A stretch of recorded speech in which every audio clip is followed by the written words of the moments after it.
സ്ഥിരം ഈ ഇസ്ലാമോഫോബുകൾ ഉന്നയിക്കുന്ന അല്ലെങ്കിൽ മുസ്ലിം വെറി പറഞ്ഞു നടക്കുന്ന ആളുകൾ എപ്പോഴും ഉയർത്തുന്നൊരു ഡിഫൻസ് ഉണ്ട്. അയ്യോ എനിക്ക് മുസ്ലിം സുഹൃത്തുക്കളുണ്ട്, എനിക്ക് ധാരാളം മുസ്ലിം സുഹൃത്തുക്കളുണ്ട്, ഞാൻ ചെറുപ്പത്തിൽ മുസ്ലിം സുഹൃത്തുക്കളോടൊപ്പമാണ് വളർന്നത് എന്നതൊക്കെ എന്തോ ഭയങ്കരമായൊരു മുസ്ലിം കുടുംബത്തിൽ പോയി ഭക്ഷണം കഴിച്ചു എന്ന് വെള്ളാപ്പള്ളിയാണ്. എൻ്റെ CA മുസ്ലിമാണ്, എൻ്റെ അഡ്വക്കേറ്റ് മുസ്ലിമാണ്. ഇതൊക്കെ എന്തോ ഒരു മഹത്തരമായ കാര്യം അല്ലെങ്കിൽ എന്തോ ഒരു ഔദാര്യം എന്നുള്ള നിലക്കാണ്. എനിക്കൊരു മുസ്ലിം സുഹൃത്തുണ്ട്, എനിക്ക് ധാരാളം മുസ്ലിം സുഹൃത്തുക്കളുണ്ട്. അതെന്തോ ഒരു ഔദാര്യമായിട്ട് കാണുന്ന ഒരുപാട് ബുദ്ധിജീവികൾ നമ്മുടെ നാട്ടിലുണ്ട്. അപ്പോൾ അങ്ങനെ ധാരാളം മുസ്ലിം സുഹൃത്തുക്കളുണ്ട്. എനിക്ക് ചെറുപ്പത്തിൽ ധാരാളം മുസ്ലിം സുഹൃത്തുക്കളുണ്ടായിരുന്നു. എനിക്ക് ഓണത്തിന് മുസ്ലിം വീടുകളിൽ നിന്ന് സദ്യ ലഭിക്കാറുണ്ട് എന്നതൊക്കെ മുസ്ലിം വെറി പ്രചരിപ്പിക്കാനുള്ള ഒരു ലൈസൻസായി വിചാരിക്കുന്ന രാഷ്ട്രീയ നേതാക്കന്മാരും ബുദ്ധിജീവികളും നിറഞ്ഞൊരു നാടാണ് നമ്മുടെ. അതേ കാർഡ് തന്നെയാണ് ഇദ്ദേഹം എടുക്കുന്നത്. ഞാൻ മൗലൂദ് കുത്തുറാത്തീബിന് വരെ പോയിട്ടുണ്ടെന്ന് പറഞ്ഞു. കുത്തുറാത്തീബ്, മൗലൂദ്, എനിക്ക് ഹദീസ് അറിയാം, ഖുർആൻ അറിയാം, ഹൈക്കലിൻ്റെ പുസ്തകം വായിച്ചിട്ടുണ്ട്. പിന്നെ ഹദീസുകളിലും ഖുർആനിലൊക്കെ വലിയ താല്പര്യമാണ് എന്ന് പറഞ്ഞിട്ട് ഖുർആൻ പരിഭാഷ പൊക്കിപ്പിടിക്കുകയാണ്. ജയിലിൽ പോയാൽ ഇത് മുഴുവൻ വായിച്ചു തീർക്കണം. പിന്നെ മുനാഫിക്കുകളെ കുറിച്ചിട്ട് ഖുർആനിൽ പറയുന്നുണ്ട്. ഞാൻ മുനാഫിക്കല്ല, നല്ല ഈമാനുള്ള കമ്മ്യൂണിസ്റ്റാണ്.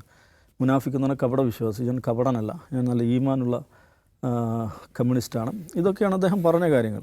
അപ്പോൾ ഇതും ഞാൻ പറഞ്ഞാൽ ഈ മുസ്ലിം വെറി പ്രചരിപ്പിക്കുന്ന ആളുകളുടെ ഒരു സ്ഥിരം നമ്പറാണ്. എനിക്ക് മുസ്ലിം സുഹൃത്തുക്കളുണ്ട് എന്നുള്ളത്.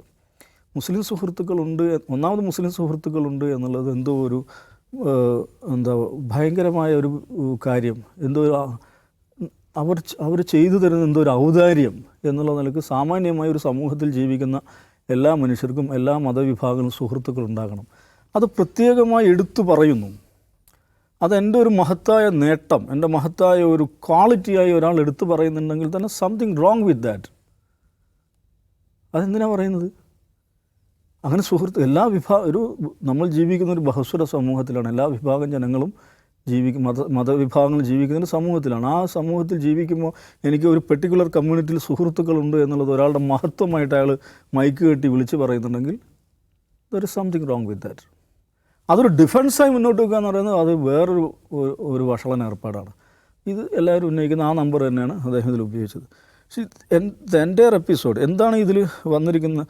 പിന്നെ ഈ ജമാഅത്തിൻ്റെ ഞാൻ പറഞ്ഞതിൽ നിന്നും പിൻവാങ്ങുന്നില്ല, മാപ്പ് പറയുന്നില്ല എന്ന് പറയുമ്പോഴും ഈ UDF അധികാരത്തിൽ വന്നാൽ ജമാഅത്ത് ആഭ്യന്തര വകുപ്പ് ഏറ്റെടുക്കും എന്ന് ഞാൻ പറഞ്ഞിട്ടില്ല എന്ന് അദ്ദേഹം പറയുന്നുണ്ട്. അത് നുണയാണ്. ആഭ്യന്തര വകുപ്പിൽ സ്വാധീനമുണ്ടാകും എന്നേ പറഞ്ഞിട്ടുള്ളൂ എന്നാണ് പറയുന്നത്. അപ്പോൾ ഒരു സംഘടനയുടെ പിന്തുണയോടുകൂടി ഒരു മുന്നണി മത്സരിച്ച് വിജയിക്കുമ്പോൾ സ്വാഭാവികമായിട്ടും ആ സംഘടനയുടെ സ്വാധീനം ഉണ്ടാകുമല്ലോ എന്നാണ് വിശദീകരിക്കുന്നത്. അതിനാണ് പ്രത്യേകിച്ച് ആഭ്യന്തര വകുപ്പ് പെർട്ടിക്കുലറായി എടുത്തു പറഞ്ഞത്. ഇതാണ് അതിൻ്റെ പ്രിമൈസ് എങ്കിൽ ഒരു സംഘടനയുടെ പിന്തുണയിൽ ഒരു പെർട്ടിക്കുലർ മുന്നണി അധികാരത്തിൽ വരുന്നു, അവരുടെ സ്വാധീനം ഉണ്ടാകുമെങ്കിൽ അതിന് ആഭ്യന്തര വകുപ്പിൽ മാത്രമായി ചുരുങ്ങുന്നത്. വേറെയും കുറേ വകുപ്പില്ലേ, ആ വകുപ്പിലൊക്കെ ഉണ്ടാകാമല്ലോ. മൊത്തം ഭരണത്തിലുണ്ടാകുമെന്ന് പറഞ്ഞാൽ പോരെ. അപ്പോൾ ആഭ്യന്തര വകുപ്പിൽ സ്വാധീനം ഉണ്ടാകും, ജമാഅത്ത് ഇസ്ലാമിക്ക് സ്വാധീനം ഉണ്ടാകുമെന്ന് പ്രത്യേകമായിട്ട് പറയുകയും അതിൻ്റെ അടുത്ത വാചകമായിട്ട് 1ഉം 2ഉം മാറാടല്ല, മാറാടുകൾ ആവർത്തിക്കും എന്ന് പറയുമ്പോൾ അതിൻ്റെ കൊനോട്ടേഷൻ എന്താണ്, അതിൻ്റെ സൂചിതാർത്ഥം എന്താണ് എന്ന് പച്ചവെള്ളം കുടിക്കുന്ന സർവർക്കും മനസ്സിലാവും.